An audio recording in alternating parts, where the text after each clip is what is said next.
continental shelf under the ocean. You have the continental shelf, and then it goes down to the depths of the ocean. And in that were kind of like ravines, sort of, or canyons. And geologists had a theory that a megaquake would make undersea earth slides on that, and it would leave a record. And so they were able to study the effects of the Alaska earthquake and see that that was so. So they drilled off like Washington State, okay, into these ravines right at the edge of the continental shelf. That's how they found it had shook itself out +9 earthquakes 18 times. It was right there in the layers, pal, okay? Okay, well, now that's an average of about 500 and something years between shakeouts. Guess, you know when the last one was? Christmas Day. 500 years ago, right? Well, we got a little while ways to go. We're in the zone, though. It was Christmas Day, 1700. Or 1699, 1700 to 1699. Oh, yeah, we dated precisely. Not only that, geologically we've dated. Well, we can dig up the redwoods that were buried in the tsunami tidal wave now. And of course they're dated, and now that we know what we're looking for, and that in fact is what happened. Okay.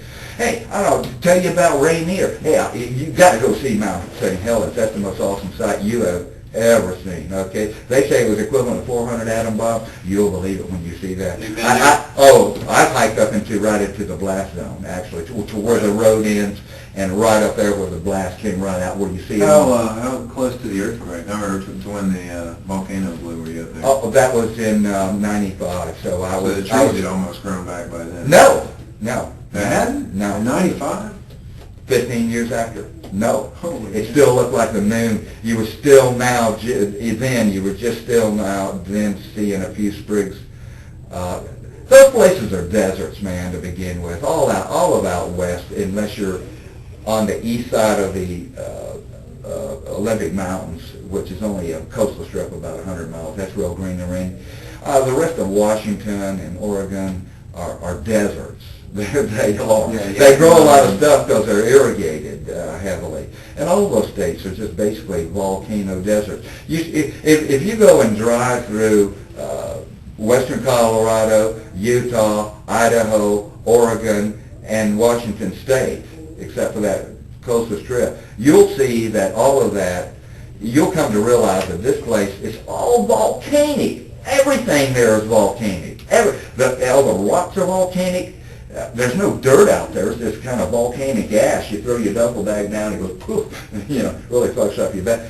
You can immediately realize this place is going to blow the fuck up one of these days. Okay, what about Mount Rainier, man? I mean, Mount Rainier just looms over Seattle, okay? The western face of Mount Rainier is just rotten. It's just really mud and rocks glued together with ice. Frozen ice. All that has to do is be heated, and you'll have these huge lahars. They're called lahars. The mud flows. That mud flow that killed 50,000 people down in South America about 15 years ago. You remember that little girl was trapped in it, and they tried to get her out. Guatemala or Venezuela? God, I can't remember. You're obviously well traveled. You've been to several places. Anyway, the point is, listen, but. Again, I'm not judging you because I understand you're doing the best you can to handle your psychic load. You're doing it couldn't have been that much for you because after a while, didn't you get kind of I know you had a Camaro for a little bit, so that was was that in the 70s? 1980. I got a brand new Camaro. Was it Smokey and the Bandit type, or? It looked like it, although it's just a 6-cylinder, but it's a California Camaro in the Van Nuys, California assembly plants. White, plain, black, no chrome. Well, what made the move? What'd you do to get that? Just out of curiosity. Were you still working in marketing, or? Well, no. I started fraudulent telephone solicitation after I got up here, within about a half a year. On your own, or? On my own, just printing invoices and selling them. Oh, okay. Just printing, making up. Southeast Regional Council, Georgia. During that time, you were making good money doing that? Well, yeah, but I was so drunk sick drunk. I stayed sick drunk until September of '77. And then I quit. Yeah. But cold turkey, or did you go to rehab? Or anything? No, I did. I got medical help on that. Where'd you get that at? A private doctor, and I can't. He's downtown Decatur, and what I had been doing was going to Grady because my blood pressure had gotten so sky high, just tremendously high, like 145 over 115, just tremendously high. And I was doing that, but the handwriting was on. They were giving me experimental drugs, etc. So I had a couple of convulsions, and the handwriting was on the wall. And I got married to a prostitute. And on the day I got married, you know, I met and courted her and married her drunk. And the day we got married, I quit. You know, bad mistake. We only stayed married 6 months. What was her name? Do you remember her? Yeah, Yvonne. Yvonne Ball was her name. Oh, her real name, her whole name was Donna Yvonne Ball, but she went by Diana? Dinah. Dinah? Dinah, like Dinah. Yvonne Bob? Yvonne with a Y. Okay. Yvonne Ball. Is she still around, or is she? I haven't seen her for decades, over 20 years. I ran into her on Highland 20 years ago. I was running, you know, down the street, and I ran into her. And I just said a few words, hi, how you doing? And I said, you working? And what I mean is, did she have a job? Right. But in retrospect, and she said, mm-hmm. And looking back on it, I realized how really she took that question to mean, and right. She said yes. And so she was still proud. Yeah, and I said, well, see ya. And I was just, I didn't know what else to say to her. Right. The poor thing, I just felt sorry. She didn't have a chance in the world, that poor girl. Yeah. She is so dumb, man. She tried to enlist in the Marines, and she was too dumb to get in. Literally. How old was she when you guys got married? She was about my age, and we got married in '77, so that would have put her about 31. 31. All right. And but at any rate, I quit drinking. But the problem is, and I stayed sober for. I fell off the wagon for 6 months in '82. Quit again, and stayed sober until 1995. I'm sorry. Then I stayed drunk for 4 years till '89, and I haven't had a single drink since '89. But the first time I quit, yes, I went to a private doctor. He put me on Mellaril. It's called an antidepressant, but Do you remember the doctor's name?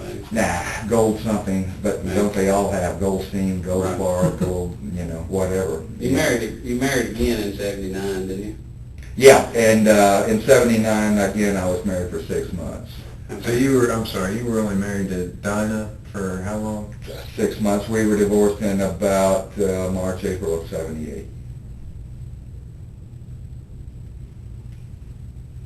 And then I married the police officer, Sue. That's Stone Mountain Police Department. And by the way, she was grandfathered in, so she was, in other words, she was a police officer before post.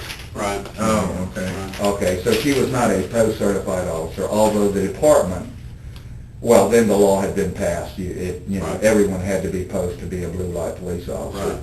But she had started before them, so she was grandfathered in. And at the time I was going with her, or married to her, she was not post-certified. However, she was a blue light police officer. And you had met her there in the park? Yeah. I was running there every day, and I was really good, looking good, and in great shape. And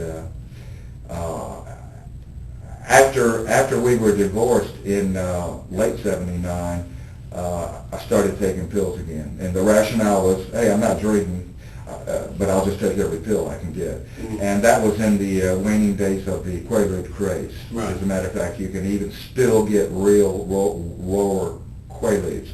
The DEA, one guy in the DEA persuaded the 4 or 5 people in the world that made methaqualone hydrochlorides to just discontinue production. Okay, the same guy, and that there was no more Quaaludes, real Quaaludes.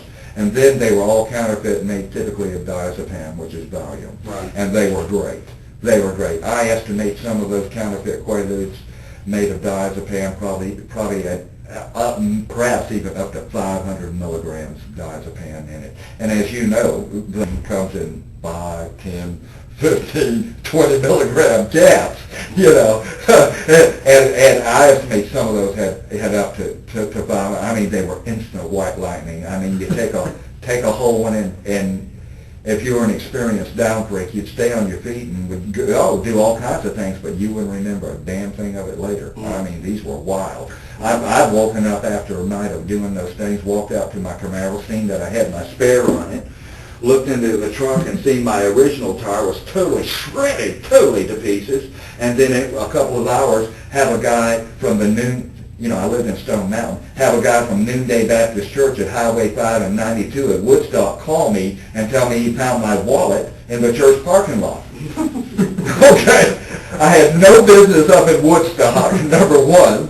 I had a shredded tire and no remembrance at all of changing it out and putting the spare up. And a guy has found my wallet in a Noonday Baptist Church in Woodstock, 50 miles away.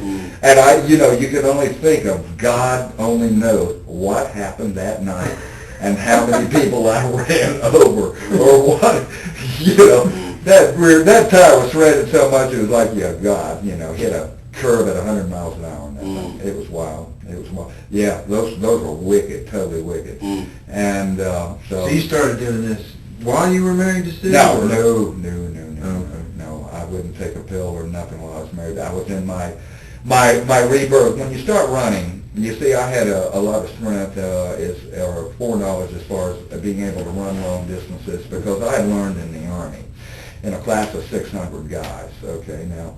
And that is that your average guy, if he's young, in good health, and not obese, your average guy can go out and run for an astonishingly long time. If you'll do it LSD, long, slow distance, okay? Don't spread, just dog trot, or just do it like they do in the Army. It's just everyone shot. Yeah, exactly. That your average guy, if he's motivated, he can go out and do an astonishing amount of distance. And as you get trained up, you can. So I knew that. That was the average civilian doesn't know that. Right. And they think as soon as they start into a double time, they go, oh, how long? Oh, am I getting tired? Oh, this is getting, and they haven't seen. But you see in the Army with 600 guys doing it, that shows me that you can, that is highly subjective, your tolerance to fatigue. Yeah, highly subjective in that you can do it because everyone else is doing it. That proves that how subjective fatigue is. That's what I learned about fatigue in the Army. That was able to carry me through all my athletic endeavors, all through my life, the incredible stuff that I've done in the 90s as far as powerlifting 30-mile trips, and carrying heavy weights, climbing 3,000, 4,000, 5,000 vertical feet in a trip over 30 miles, just doing stuff that people are really impressed by, that know what it means. But see, my secret weapon is that I knew that fatigue was highly subjective, and that it can, in other words, what by subjective, I mean your response to fatigue is highly dependent on states of mind, of your state of mind. And I learned that in the Army. I learned that because in the Army I saw that I could do stuff that astonished myself and everyone else astonished themselves. And the reason we did it is because we did it together, and he could do it. That's an airborne song, if I can do it, you can do it. If he can do it, you can do it,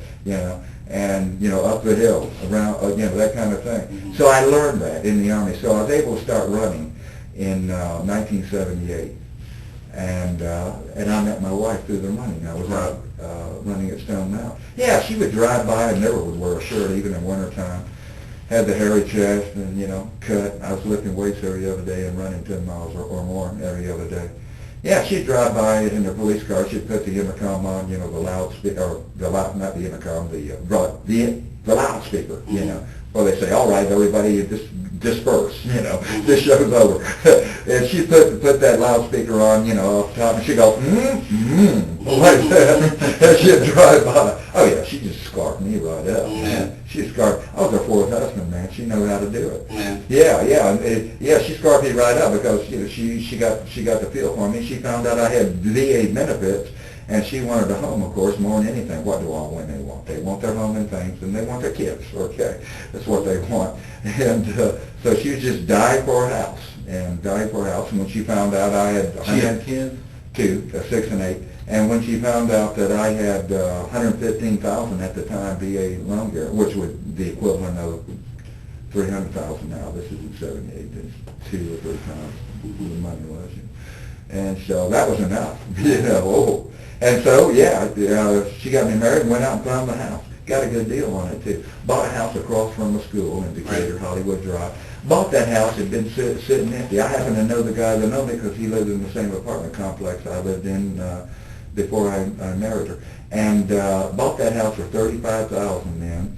And this was in '79, and that's just when those big real estate inflations hit then. Those real estate, that inflation of the late '70s, finally the President, Carter, had to put a cap on... That's back when they had 13% on your house and stuff like that. Oh, yeah. But the inflation rates were so... Even going back to Gerald Ford, he had the WHIP Inflation Now program. Anyway, those inflations of the late '70s was the best thing that ever happened to the middle class, because that meant in 5 years, their home would double because just of inflation, the price. And you may say, well, inflation, the money's only worth half as much. Well, so what? If your home was worth $100,000 in '75 and in '79 or '78 is worth $200,000, well, so what if the money was only worth half as much? You still had the $100,000, right? Okay, you still had the $100,000. Okay, so yeah. So she bought that thing. She stole it from the guy. He had gotten a divorce and been sitting there. She saw it just sitting there like deserted, sitting there and everything. She got that house for $35,000. When we split up, got divorced 6 months later, we sold the first. We advertised. I advertised. She wanted to get another 5 or another 2 or 3. I said, I got a flying hair at my ass. I said, let's advertise it at 45. Mm-hmm. And bigger than shit, we advertised it at 45, and the first person that inquired on it bought it at $34,500. He asked for $500. That guy was Steve Brock, whose mother was a real estate agent who started For Sale by Owner, the For Sale by Owner. Now there's a lot of For Sale, but the For Sale by Owner, yeah. Well, yeah, so he was buying it for people in California. So you guys had a We made $10,000 off that house in 6 months. A friendly breakup, though. I mean, y'all didn't. Oh yeah. It wasn't a. Not Yeah, it was. Oh no. Okay. Oh no. I've always been fair to my ex-wives. Mm-hmm. And oh no, she didn't. No, when I bought that house, I bought it in my name, but she was my wife, and she came to the closing of the house, and so I bought it in my name, VA. And at the closing, I said, Sue, do you want half that house? And she said, yeah. So I told the attorney, can I give her half that house? He said, yeah, I'll make you a quick claim deed right now. And I gave her half the house. Okay? And I thought it was fair because she's the one that went out and got it. Mm-hmm. I mean, I wouldn't have had it. Right. I wouldn't have made the $10,000.